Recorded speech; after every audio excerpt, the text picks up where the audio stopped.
প্রিয় সাংবাদিক বিন্দু, আসসালামু আলাইকুম। আপনারা হয়তো জানেন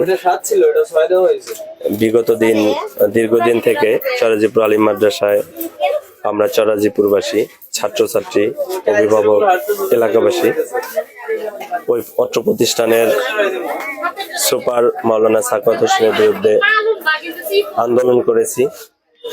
আন্দোলনটা ছিল এরকম: সে একটা বিতর্কিত লোক, চরিত্রহীন, তার নামে নানা দিক অভিযোগ ছিল। এরই পরিপ্রেক্ষিতে আমাদের আন্দোলনটা ছিল।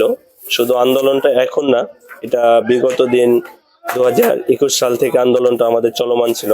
যখন উনি ওই প্রতিষ্ঠানে নিয়োগ প্রক্রিয়ার মধ্য দিয়ে আসার চেষ্টা করতেছিলেন, তখনই আমরা বাধা দিয়েছিলাম, কিন্তু তখনও এটা কিছু করতে পারিনি।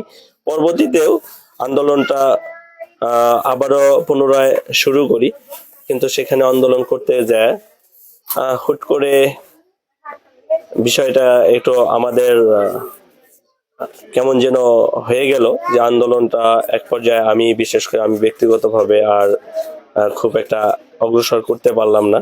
এখানে কেমন কেমন করে যেন সে প্রতিষ্ঠানে চলে আসলো।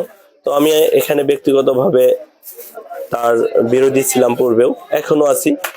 আমি কখনোই ব্যক্তিগতভাবে তাকে মেনে নিতে পারতেছি না, এবং কি আগামী দিনে পারবো না।